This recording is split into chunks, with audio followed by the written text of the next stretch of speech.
Hello everyone, welcome to another episode of the Power Talk Show powered by Business Talks Weekly. Our guest today is a leading expert in building and scaling e-commerce companies. He is the author of published book Almost Automated Income with FBA. Please welcome founder and CEO of Voltage Holdings, Neil Twa. Neil, welcome to the Power Talk Show. Thank you for having me on, Navin. It's great to be here. Thank you so much. Neil, before we dive into our conversation, can you tell us a bit about your professional background and what led to the creation of Voltage Holdings? Yeah, I ended up in the corporate world by happenstance. I didn't really want to be there, but I jumped out of college to get into it because that's where the internet was going. There wasn't any online courses or anything at that point to teach. There was no marketing and business courses that tied to the internet in my days. I'm not that old. I'll turn 50 in February of coming up in 2026, but a lot has changed in 30 years or so. And so I followed the corporate track for a couple of long stints, basically over 10 years between Sprint as a startup in the mobile side and then IBM on the knowledge management side of building what now has become the precursor for large language models, human machine language learning, artificial intelligence, and learning based systems.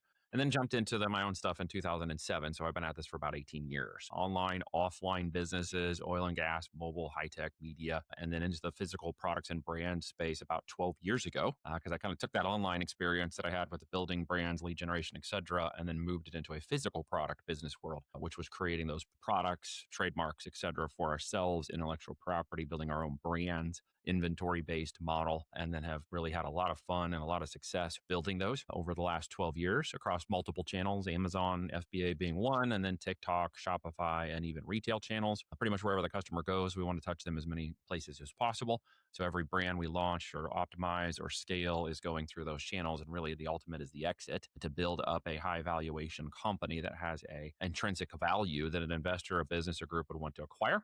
Maybe take us along with it. Maybe we acquire it because we've done that a couple times this year, or maybe we exit out to a group that wants to take full control of it. So really the optimize, build, scale, and exit model is really what I've been doing for the last 12 plus years. And there's, hard knocks life and business for the last 18. Thank you so much, Neil, for sharing that journey with us. You said you started from the beginning, and currently we are in an AI era. Technology is evolving. Where do you see what are the challenges the current e-commerce industry is facing, and what are we looking at? What is the next head of the curve? Your listeners will probably remember, some of them do, the dot-com bubble, right? We went through that period of high expansion, technology, investments, and capitalization all crashed in 99 and 2000 when everybody's trying to figure out what they were holding on to because they didn't really understand. They were just trying to race to be first. We're in that next bubble. We're in a huge race for the AI bubble that's popping. There's questions about NVIDIA and its profit and loss statements being something that may be an Enron global failure next year because of the way that, they have $9.6+ billion in receivables that have not been paid by companies that are hyping this up, who are never buying the equipment. And you have a lot of this dedication towards that concept, and a lot of it is moving very quickly. But I believe we're going to see another burst that will actually lead to the true technological balance and growth that I saw in 2001 and 2 when it balanced out, and then in 3 and 4 it was like, well, who are the leaders? Where's the real application? Where's the real execution of this? So it is here. It's a fad. It's great, but it is going to be incorporated into not just the strategy, but the tactical components of a business that create those optimizations and benefits. But let's not be caught up in the hype right now because there isn't really like true leadership yet. There isn't kind of the rising of the top. There's a huge amount of opportunity, especially in the entrepreneurial world. If you want to get into components of that with physical products and using it in your business, we do, right? Optimize with certain tactical things, from images and videos to workflows. And Amazon, it was one component of that. TikTok obviously is a big AI system.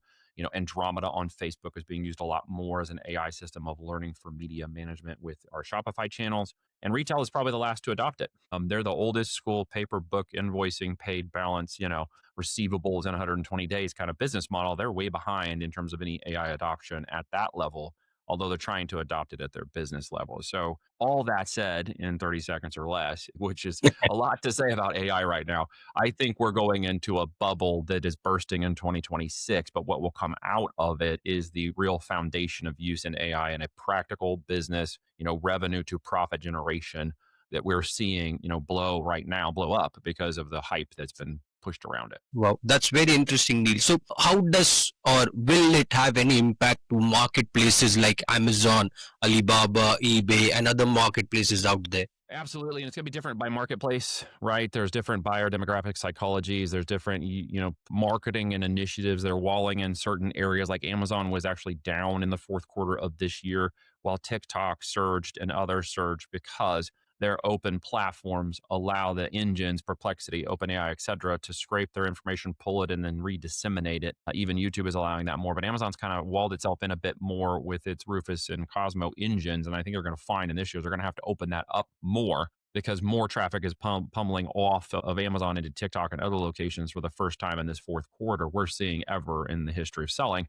So we're seeing a lot of shift at the platform by platform level, which means it's going to change the usage and interpretation of data. And here's what's really crazy. What we're starting to realize, I kind of had an epiphany on a conversation with a friend of mine the other day, that the agentic, the protocol type and the movement of this product is actually shifting in such a way where we're selling data to the AI engines. That's our primary component. No one's reading this information. No one is really digesting all of that information.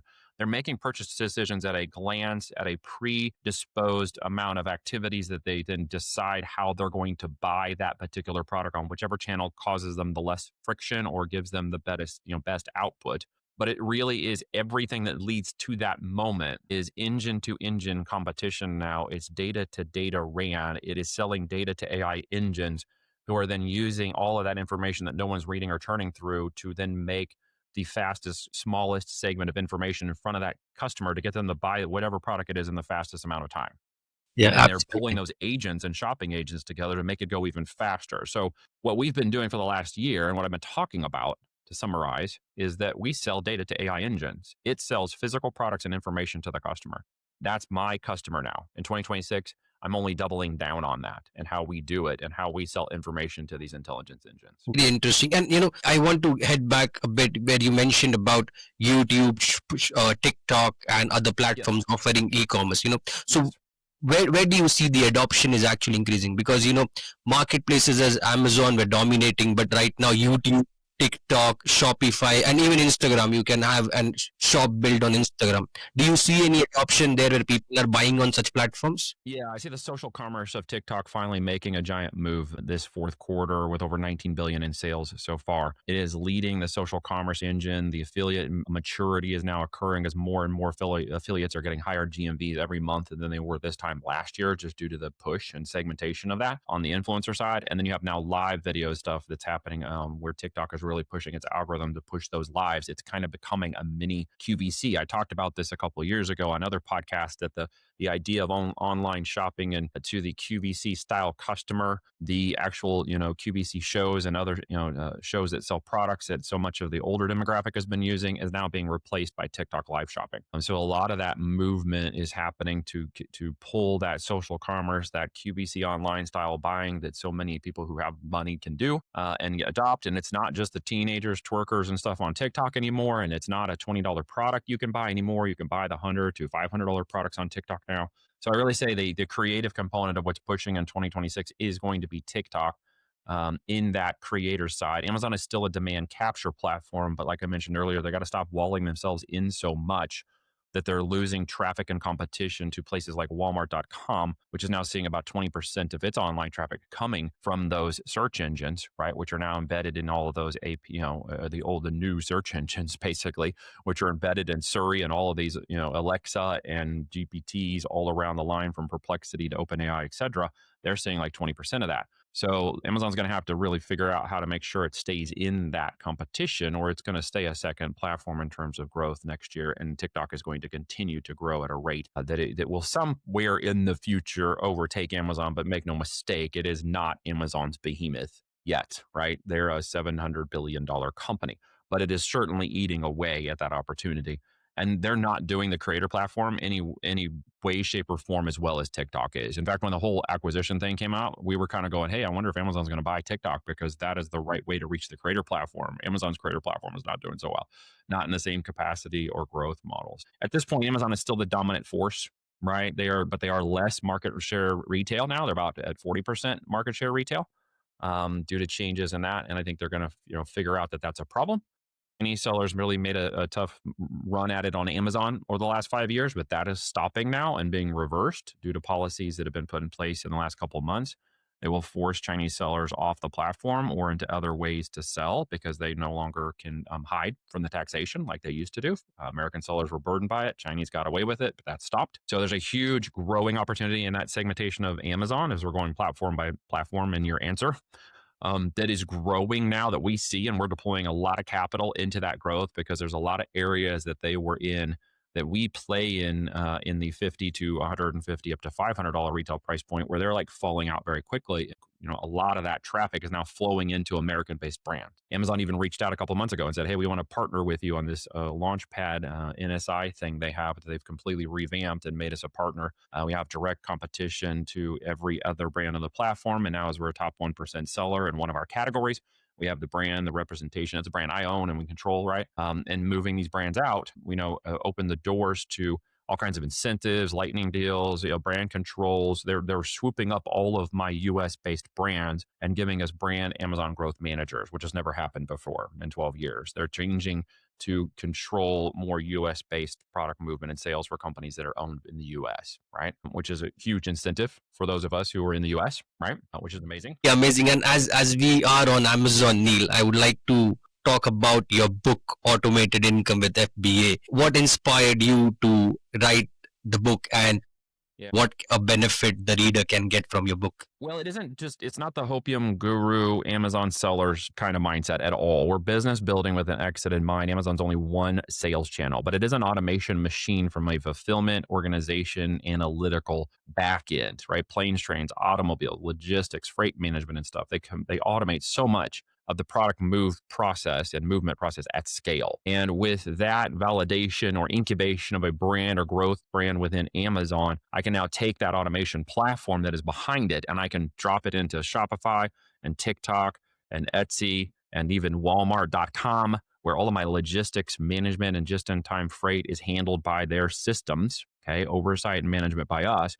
But all of the marketing channels are now moving through that same system so I can focus predominantly on how to approach the psychology and buyer and customer acquisition of those channels and not also worry about how to fulfill the products. So the book really talks about the business of being in business with e-commerce, how we incubate a product on Amazon to get its growth going, get its inventory up, and then we can step into TikTok, Shopify, retail, Walmart, etc. We're Walmart channel partners now as of last month as well because they reached out, put a channel partnership in place with us at their headquarters. I have direct access to their account managers and growth teams for all kinds of incentives up to $75,000 for new brands or even existing brands that qualify after January 2026. So we'll be able to bring them all into that white glove partnership with Walmart for omnichannel. And all the inventory is now focused on the Amazon logistics platform, which is very good about moving products to the last mile to the customer. And so we're just going to focus on the brand building relationship and marketing side. So it does create this more automated opportunity to grow at scale without having to worry about who's shipping my products and how they're getting there and how we handle the inventory. So it's a great way to hub and spoke an entire e-commerce company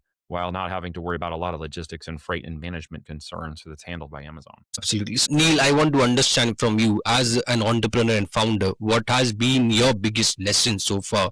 And what would be your advice to a new entrepreneur, founder building an e-commerce company? It's kind of the same, right? There's the time, energy, attention, and money. Whether you're an aspiring entrepreneur looking to get into the e-commerce world and break into the physical product and private label branding, or you're an existing business, running on one of these channels, but not all of them, your opportunity is to go buy a playbook that looks at each of those channels as a holistic aspect of your entire business, an omni-channel. So if you're on DTC, you should be on Amazon. You shouldn't be missing it at all. It's like the old days of 99 when you had to get up a brochure website so people thought you were a legitimate company. If you're a brand on, running 6, 7, 8, 9 figures over here on DTC, but you don't have an Amazon, you're spending a lot of traffic and money that's flowing to Amazon and someone else is acquiring that up to 20% of traffic, up to 30% in some cases is flowing back to Amazon for stuff you tried to acquire over here and they go buy somebody else's product. That's found money. So you've got to get on there. If you're not in the TikTok affiliate world looking at live streams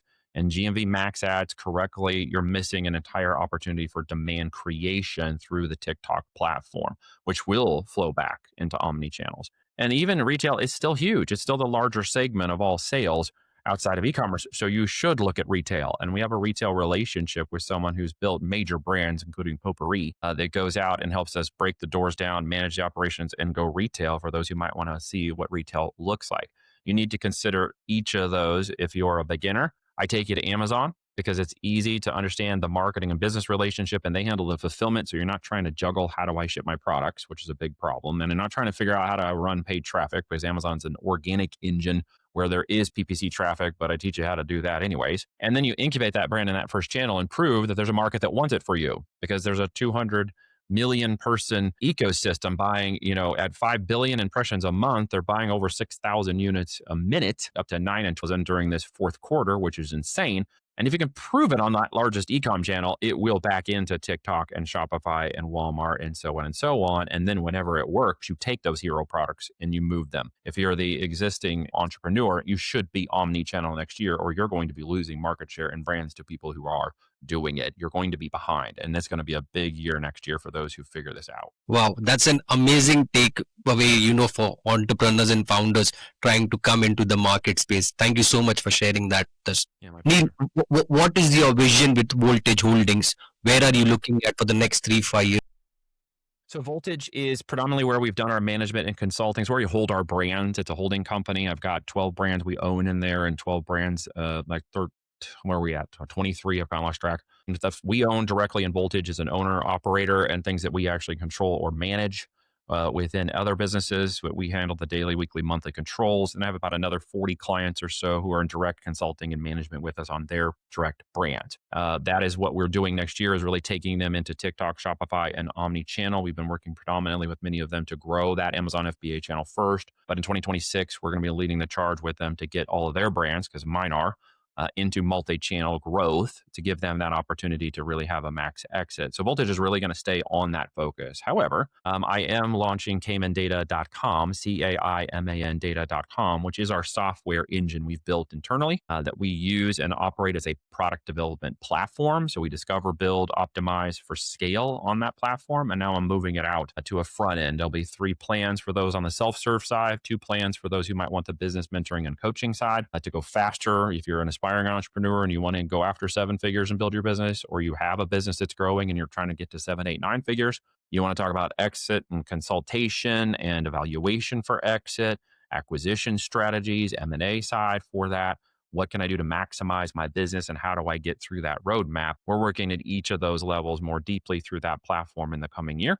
And we should be launching that in January 2026 for everybody who's interested in, self-serve components, or if they want more done with you, components within our platform. Wow, you have everything planned out, and looks like an exciting next 5 years for you, Neil. It'll be a lot of fun. Yeah, it's going to take the next 5 years really to go where I kind of want it to go. And really, it's just how many brands can I exit in the next 5 years.